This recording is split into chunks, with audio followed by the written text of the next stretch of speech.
So, I hope you enjoyed that documentary. Apologies again, the resolution is not so good. Some of you might have preferred to watch it on a small screen, maybe your mobile phone with your Bluetooth headphones plugged in so that it wasn't too grainy.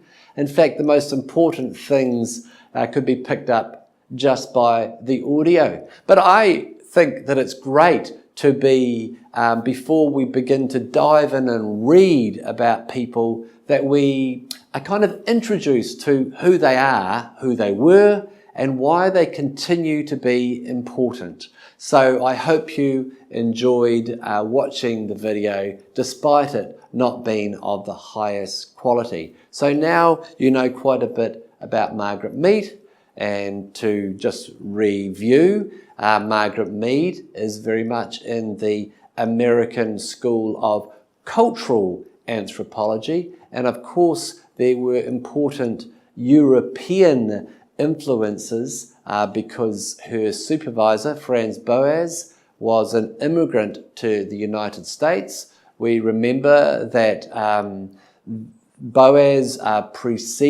he came before Malinowski, but by the time he was supervising a young student by the name of Margaret Mead, Malinowski's influence began to exert itself on anthropology in both schools, both the American School of Cultural Anthropology and the British School of Social Anthropology. So Margaret Mead's fieldwork was done just over 10 years after Malinowski had done his fieldwork.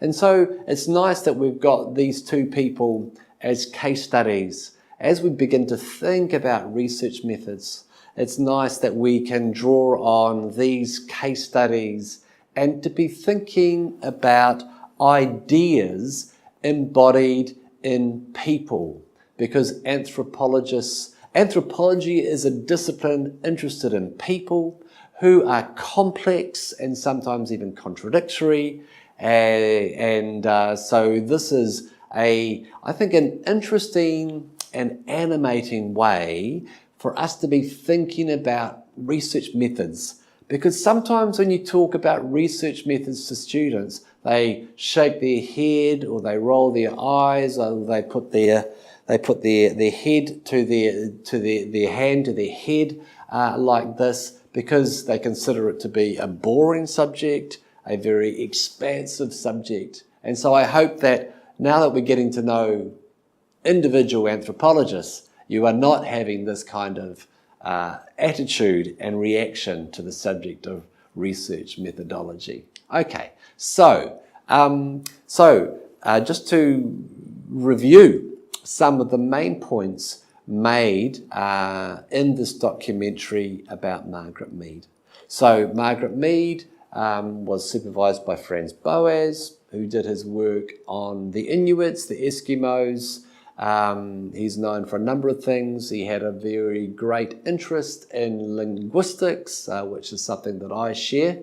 And at the time when he was working, there was a big controversy about why people do what they do, why are there differences between right across ethnic groups in North America particularly. Do people do what they do because of nature? Is it biological? Is there a primordial explanation about why people do things? Is it a racial phenomenon? We're going to be talking about race and ethnicity in another course in this series of electronic courses. Or is it nurture? Is it the way that people have been brought up? And so that was the stable that Margaret Mead came from. Those were the intellectual influences that she had, and in order for us to understand why people do what they do and research the way that they research and write the way they write, it's nice for us to understand their influences. Very helpful. So there was quite a bit of controversy over her findings. She was interested in adolescence at the encouragement of Franz Boas. He encouraged her to study adolescence in this part of, she wanted to go to Samoa. He wanted her to work in North America, so she went to American Samoa, and she came up with some findings about the nature of adolescence in Samoa, and these ended up by being very controversial for the reasons that these documentaries have adequately explained. We've got details about her fieldwork. What were her fieldwork? Her fieldwork was in Samoa. Her fieldwork involved 10 weeks of intensive language study, and then shifting to an island where there was less Western influence after an experiment of trying to do what Malinowski did in living right in the middle of a village. She changed her tack, and she stayed with a local expat family who weren't as embedded in a Samoan village. So fieldwork, I've explained. Language learning, she didn't want to use interpreters. She made some specific decisions about site selection. She wanted one which was not influenced unduly by Western, specifically American culture, and she wanted a living situation that was consistent with the way that she wanted to work. And there is quite a lot, a number of points made about her work ethic, about how hardworking she was, and of the important place that writing makes in the life of an anthropologist. And again, we're going to be revisiting the importance of writing in anthropology. So one of the reasons for us taking this biographical and historical approach to research methods, the reason why before we go into the hands-on skills about how you do things like writing field notes, how you do things like taking good photographs, about how you code them, about how you organize them, about how you file them, about how you transcribe interviews. These lectures, which are taking a biographical approach, are a way for us to emphasize what the important skills, what the important methods in anthropology are, and arguably the most important of all is the act of writing. We also are given a number of comments about her daily routine, about what she did during the day, and how she managed the loneliness, and how her routine was starting from the morning to the evening, about what she did on a daily basis. Okay, but almost half of the documentary on Margaret Mead, and there's actually another documentary on Margaret Mead called Margaret Mead in Samoa, and a lot of the content of that documentary is repeated in this. So the one that we have just watched, a lot of the content of that is repeated in another documentary called Margaret Mead in Samoa. Now, again, that documentary, the links are going to be provided in this video. It will either be in the video or it will be in the comments section on YouTube. Margaret Mead's findings were very, very controversial. They were initially received with great enthusiasm back in America, where she did some very, very interesting things. I've just commented on the importance of writing as part of the research method that most anthropologists do, where they are writing the observations in the form of field notes, when they are transcribing interviews. But arguably one of the biggest legacies of Margaret Mead is that Margaret Mead was very innovative in terms of how she wrote up her findings. She used a very popular style, and there will be a series of lectures when we talk about research methods, about the importance of ethnographic writing and how this is different from other types of scientific writing, about the ways that it has been done by anthropologists in the past. But although Margaret Mead was very innovative in terms of writing up her findings in a form that could be easily read by ordinary people with no academic background, and undergraduate students who may have never read anthropology, although she was very innovative and was acclaimed for those contributions in America, there were problems with her methods and her findings. And one of the first people to have taken exception to and actively challenged Margaret Mead was a man called Derek Freeman. Now, the books that I've just mentioned, I will provide, again, absolutely all of the books that I am mentioning in this course. And as part of an electronic course, your course supervisor will be telling you you have to read a certain number of pages, and all of the readings that you select you will be able to download from the website. But let's go back to Derek Freeman. Derek Freeman, who was a New Zealander, not an Australian, although he lived most of his life in Australia at the National University of Australia, the Australian National University. Derek Freeman made a number of challenges to Margaret Mead and her findings. So what were Derek Freeman's critiques of Margaret Mead? I could provide a number of comments. And remember that, that he was very much a part of the British School of Anthropology. He made the observation that when you have suspect observations, you are led to highly suspect conclusions. He made the interesting point that culture trumps nurture. And so nurture is different from culture in the sense that there is within a specific ethnic group with a specific social block, there may be people who share the same culture but who specifically raise their children in very different ways. So the concept of nurture is very different.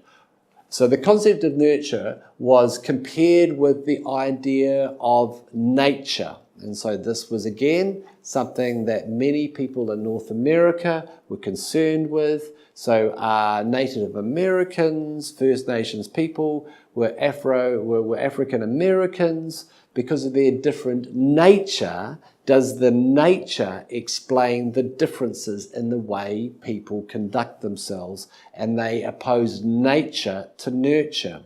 Derek Freeman pointed out that the concept of nurture is very important from the idea of culture, which is a concept that anthropologists are interested in ways that are similar to the ways that sociologists are interested in the idea of society.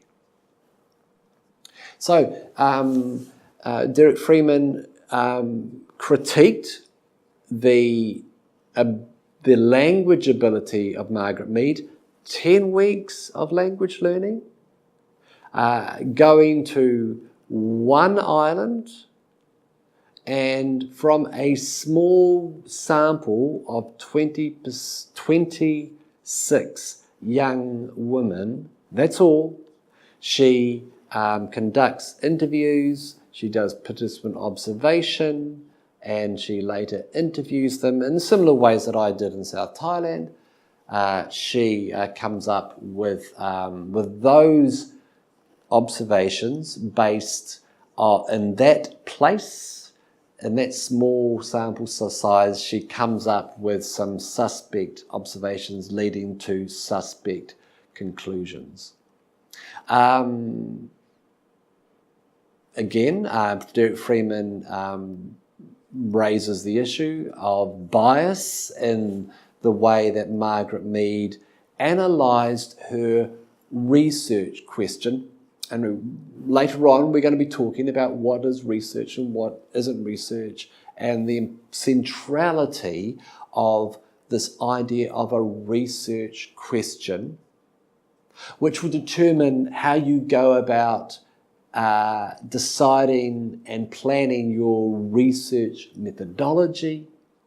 We're going to be talking about that a lot, but there was a bias in terms of her commitment to the idea of nurture, which he attributes to being a student of Franz Boas. Another thing which this documentary, which I really enjoy and I've recommended to a number of students to watch already before commending it to you, is actually it's an insight into the politics of scholarship. Scholarship is only as objective as human beings are, and subjectivity and bias and politics and tribalism, all of these things are unfortunately an inevitable part of doing anthropology and being involved in scholarship and in academia. Politics are as real in universities and amongst scholars as they are in parliament amongst politicians. Another important point to be made, which I'm not particularly convinced by, but it's important to raise this and to add this to these bullet points, is that those of Margaret Mead's colleagues which were wanting to support her and be advocates for her, because she had passed away by the time Derek Freeman began to write the way that he did. They point out that there are important differences between the Samoa that Margaret Mead did her fieldwork in the 1920s and the Samoa that Derek Freeman had direct experience of beginning in the 1940s. The other important differences, and this is a very important point, and we're going to be spending quite a bit of time talking about this idea of informants, the people that we engage with initially as people doing participant observation, but who are people who inform us about things while we are doing participant observation, but who are almost always people that we profile as key informants. So in the case of Margaret Mead, she was a young woman and she lived on an island, and she did participant observation amongst young adolescent women in this island, which she was able to do because she was a young woman herself. Again, an anthropologist is not a fly on the wall. An anthropologist is a fly in the ointment. You can't hide, you are present. And so as a young woman, she had particular advantages in having access to other young women. Was Derek Freeman a young woman? No, he wasn't. He wasn't a woman, he was a man. Was he young? Well, we don't know how old he was when he first did his field work in Samoa, but we are told that he was inducted as a chief, and he was able to spend time amongst the elites, the tribal elites, and he had a very different set of informants who provided him access to a very different perspective on some of the issues that Margaret Mead had written about. And so these are issues about positionality and subjectivity. We're going to talk about the allegations against participant observation, about the way that participant observation and other ethnographic methods are not scientific, that they are highly subjective. And I'm going to be talking quite a bit about that in subsequent lectures. The other criticism made is that Derek Freeman pointed out that she did not talk about religious issues, the importance of religious traditions and Christianity specifically. This was something that was almost entirely ignored by Margaret Mead. And so that was the second documentary analysing the legacy of important anthropologists. And so we've had a look at Malinowski, Margaret Mead, and Derek Freeman's critique of Margaret Mead's methodological approach and the conclusions that these led her to make. Not enough language, one island, 26 young girls, and she makes all of these generalizations about adolescence in Samoa. So that's enough of that, and keep watching. I hope you're enjoying these biographical introductions to anthropologists who have studied humankind with different research methods. Thanks again. See you again soon.